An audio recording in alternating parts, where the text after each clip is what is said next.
Okie dokie, guys. Well, I've played Ron into Zal 2 Immortals, and this is my other worst case scenario pairing with my pairing of Vyros 2 and Ron. So I want to stress test it and see which of the two is worse and kind of plan my drop for scoring around that in the worst case scenario of they bring Zadesh and Zal 2. So, continuing with the worst case theme, just like the Zal 2 game, you got to go first. In this game is Zadesh 2. He's getting to go first as well. So the things that I have going for me and the things that are working against me. Going for me, I have plenty of damage to probably deal with my opponent, and I outnumber him. I also have speed and the ability to. I have good speed and I have the ability to see through things, see through the force, and kind of leverage that force and that house that are going for me and create awkward landing spots for the turtles. Things that are working against me, really big one. Zadesh's 2's feat is defensive strike and +2 strength. On turtles with knockdown on that defensive strike and +2 mat and +2 strength, that's pretty oppressive. It makes it really hard for me to deliver heavies into them. And what it basically means is that I need 2 heavies to go into a turtle and just plan on one of the heavies getting knocked down on its butt and doing nothing and just sitting there like drawing circles in the mud while the other heavy gets work done. So organizing that and making that happen just to kill one turtle is going to be awkward. If I can get rid of the Agonizer, that'd be fantastic because that means Griffons might potentially be able to bring down a turtle. I also have to hope that he doesn't use Inviolable Resolve correctly. And also turtles out-threat me. So those are the things that are going against me that I have to play around in the matchup. And let's get into it.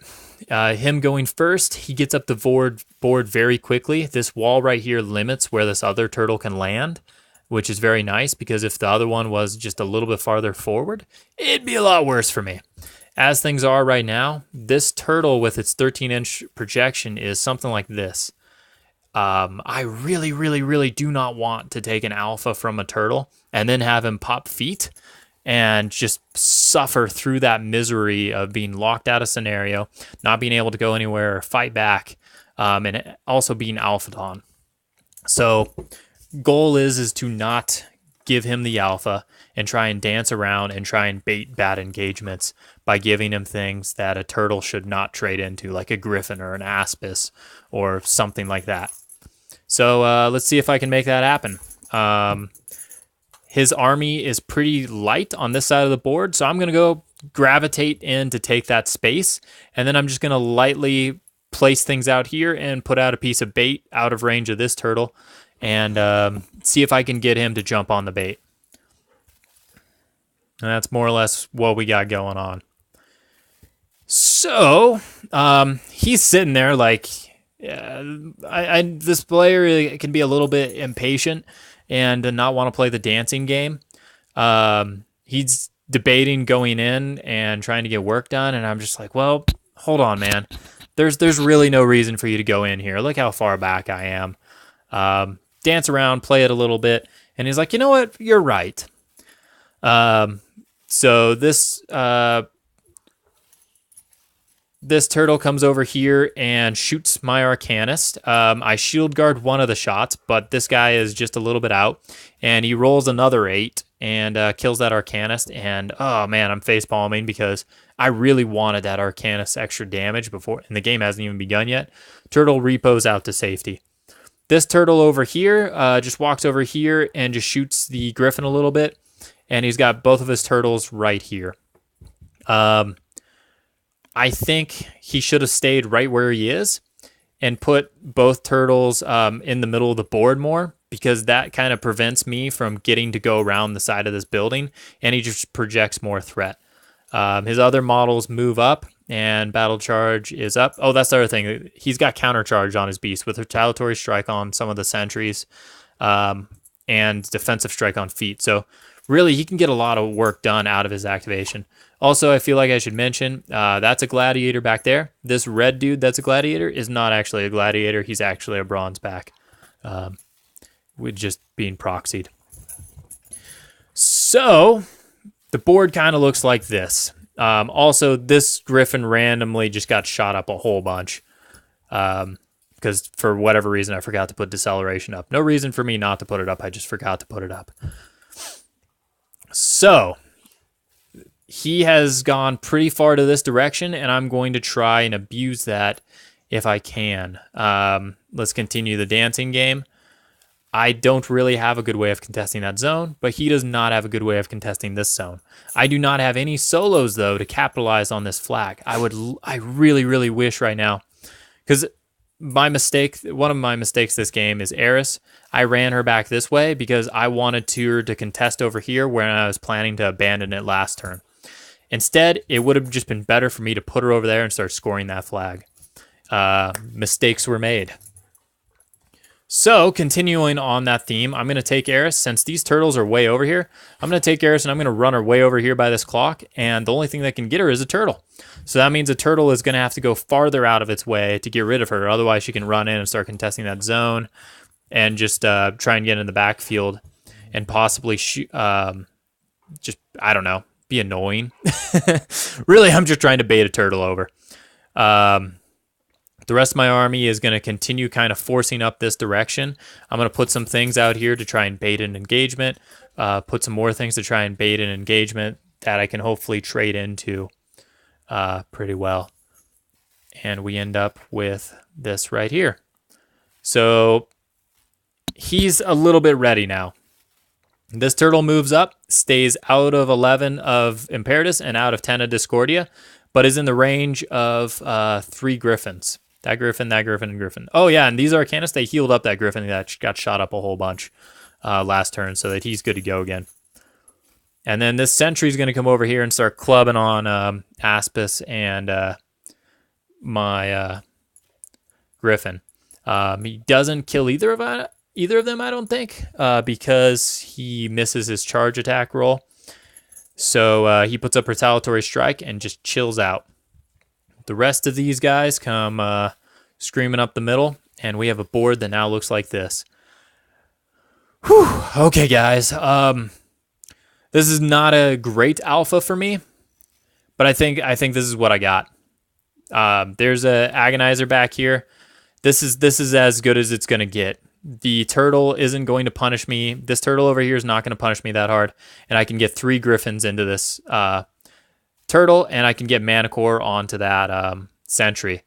And hopefully, fingers crossed, best case scenario, I kill turtle and I kill Sentry, and that's all before his feet, because that's just a massive amount of damage output I'm pulling off the board before he gets to use his feet, and before he gets to do all of his crap that is really good in his defensive strikes. I can deal with 1 turtle on his feet turn. 2 turtles is too much. So that's my plan. Things before this plan, Discordia, Imperitus, and Vyros 2 are all going to take shots at the turtle and try and soften it up some. I do a little bit of damage, but not great. I'm really missing that other Arcanist right now. Aspis walks over here, engages these 2 so that they can't countercharge, builds up synergy. This Griffon walks over here, smacks the other Elephant Sentry, so that's 2 synergy built up. This Griffon right here just goes screaming across the map, hits the turtle, builds up synergy all the way to 3, and because I don't have the Arcanist, I'm at a POW 16, and with Inviolable Resolve and the Agonizer up, it's a armor 24, so it's like dice off 8. My boosted damage rolls aren't doing a whole lot. This Griffon goes in, same kind of deal. This Griffon goes in with concentrated power, and same kind of deal. Or maybe it was Manticore that got concentrated power. But the end result is turtle lives on 18 boxes, which is really bad. I kind of gave it everything I had. I thought it was worth doing, but that's bad. I really needed to get that turtle. It just would have been so much damage that I'd be pulling off the board by getting rid of that turtle. Manticore does do his job though and come over and kill this Sentry. And we have a board that looks somewhat like this with feet popped up. And it is his turn. So more or less the Bronzeback and the turtles kill all 3 of those guys. This Sentry walks into here and kills Manticore. He killed Manticore first. And with my feet movement, I take this Griffon and I start moving him up. And the idea is that Zadesh moved first to activate feet. So this Griffon might be able to go over and kill him at his resting spot behind the wall. It at least poses a question to my opponent and allows me to start working towards that objective. This area is going to be so gummed up that I just can't get Imperitus through reliably to get to the enemy caster, especially with knockdown defensive strikes and all kinds of jazz like that. So end result is they're all dead and Manticore's dead. And I've got 2 turtles, a Bronzeback, and a Sentry in my face, all under feet. And this is my kind of worst case scenario realized. I'm scoring this zone, but he is now scoring that flag with Marketh and this zone over here. So he is steadily going up on me, and I do not have pieces to contest. And I'm on his feet turn. And the board looks like this. And this is bad. The shovel is digging my grave right now.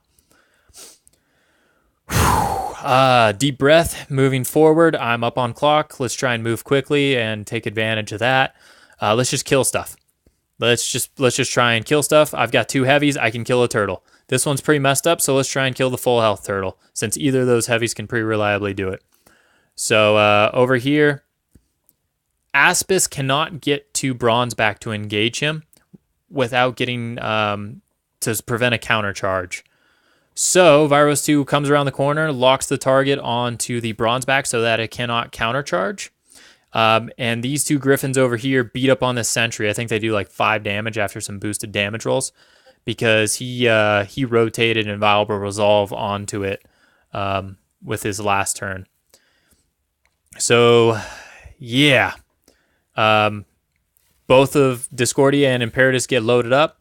Time to get into the action. Discordia goes right here, and my opponent asks, well, how many attacks is Discordia going to have, and how hard are they going to be? And I'm like, well, he's going to have... he walked there, so 2 initials is 3 afterwards, and he'll have a chain attack slam that's going to be the same amount of damage as a regular attack. Chain attack smite. So he's like, yep, I'm going to knock him on his butt. So knocks Discordia on the butt, and Discordia starts drawing circles in the mud like, yeah, go get him, Imperitus. And Imperitus goes in and kills that turtle, as planned. I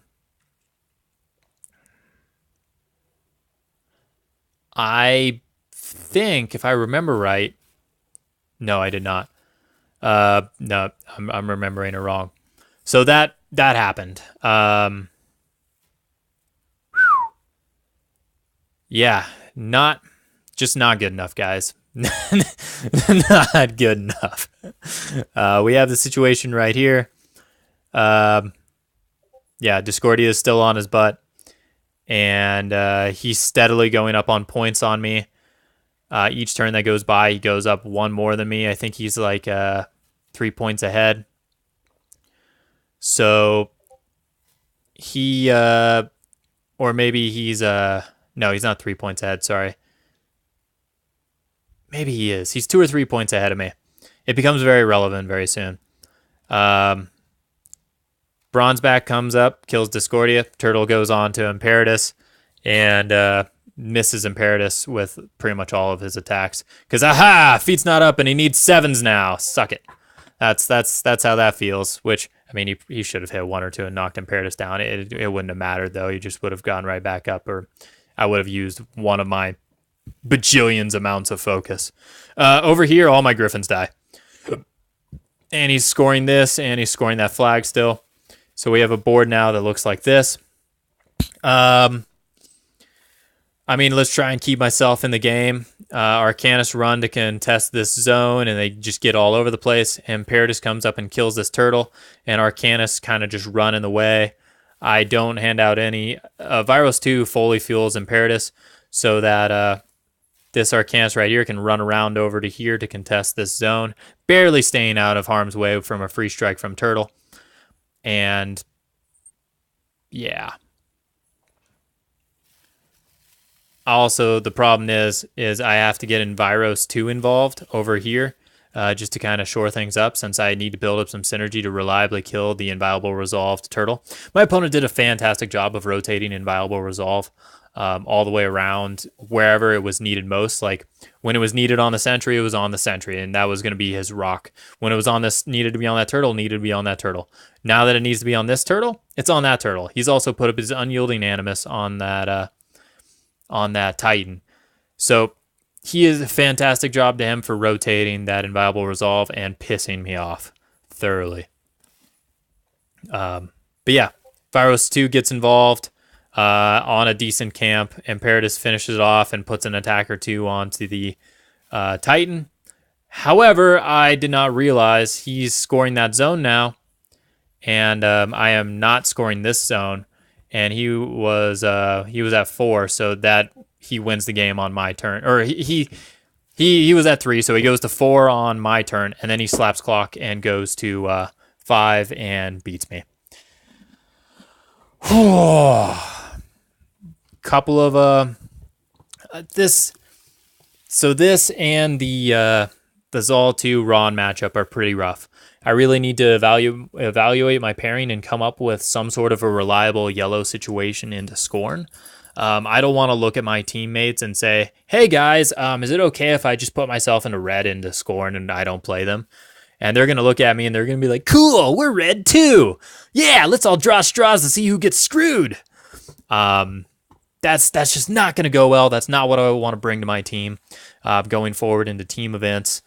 So I got to get my crap together. I think I got to level up. I got to reevaluate these matchups. I've got a good feel now for Zadesh Turtles, good feel now for Zal Immortals, Double Supreme Guardians, and I think I've got an okay feel for Makita 3. There's still a lot of things unexplored, but I've got players that are willing to play me, and I need to level up my game into them. I need to possibly tech just a little bit with my Ron and my Vyros 2 list and change things around so that I can play better into them. I've got lots of options for Vyros 2. I'm considering Battle Mages or adding Lanissa and Magister so that Imperitus has better assassination potential and getting places to kind of leverage him a little bit more. I'm also considering dropping him into Shadows. For the Infiltrators and Sirens with Oracular Vision can really, they give me a little bit of leeway for taking ground. However, then I'm using Vyros 2's feet to deliver Sirens, which isn't the worst thing in the world, but it's also not the best thing in the world. Right now, though, I'm just not leveraging Vyros 2's feet. Oh my goodness. I've been so embarrassed with the last 5 or 6 games I played with Vyros 2. I've just been crapping all over the place with his feet. My feet got nothing done this turn. My feet did not prevent assassination in the Makita 3 game. And Khador player killed me on a Vyros 2 feet. I've just been dropping the ball. Debating adding in some Battle Mages, debating utilizing some Gorgons. I'm also debating making my Vyros 2 list not so anti-gun tech. Discordia is in the list because of High Reclaimer, and I can do really weird things with Discordia High Reclaimer, like make it so as Incinerators or Bastions can't charge, and also Bless doesn't ignore the bubble, which allows Imperitus to somewhat bully the Judicators position of can it use its sprays and not die type of thing. And then I've got this weird game where Manticore and Discordia and Griffons have to handle the infantry. Discordia is in my pairings mostly for that, and also for if I run into Assyria Shadows or yeah. Although honestly, if it's Assyria Shadows and Gorshade 4, I've got a big problem. Ron's got to be the drop because Gorshade 4 Legions is just a huge dick punch to Vyros 2. Haven't played it, but I've played Gorshade 4 enough to know that it's really awkward for me to play around. Not a fan of that. There's a lot of things right now I'm not a fan of my pairing, but these are my guys, these are my champions. I feel like I play my best with them, and I need to leverage that and find my value and understand the matchups that I'm going into in this new world we find ourselves in, with Tharn running all over the place, Chosen Rapid Healing, and the High Reclaimer Judicator. And I mean, I'm barely keeping up with the times. Pretty soon Mercenaries are going to be running all over the place, and I haven't even seen Doom Reaver spam, heaven forbid. That's going to be a freaking nightmare, playing Vyros 2 and Ron into Doom Reaver spam. I think that's why my Ron pairing is changing to be less spell-oriented for its damage output and have melee and gun options. Is to partly, I want to keep Ron suppressing Khador. Ron has historically been fantastic for me into Khador. It's nice to have that reliable trop, be able to bring that to my team and say, hey guys, I can handle Khador. I'm a green. I've played the matchups. I know the matchups. I understand the matchups. I can take care of this, guys. I want to keep that going. I also want to have a circle answer and be able to bring that to my team as well. Scorn right now is a big unknown for me. I'm really going to reach out to some Scorn players. I'm going to have to level up my gameplay. I got to find something here. But, geez, how much... I made this a 20-minute video by ranting. I am sorry. Hopefully you just turned that off like 5 minutes ago. Maybe not. Or hopefully if you listened all the way through my rant, you got some value of listening to what I'm thinking about, where I'm feeling like this. I'm not looking to change my casters. And that's just stubbornness. I'm not looking to change my faction. Vyros 2 and Ron, they're my guys. I've been with them through thick and thin when things have been really tough. And I've invested so much time into them that it's hard to walk away and start fresh with someone new. I know what my bad matchups are, and I'm actively working towards shoring up those weaknesses so that I can provide solid gameplay. But yeah, I just got to stop this rant. I just got to shut up. Thank you, and everyone have a great week.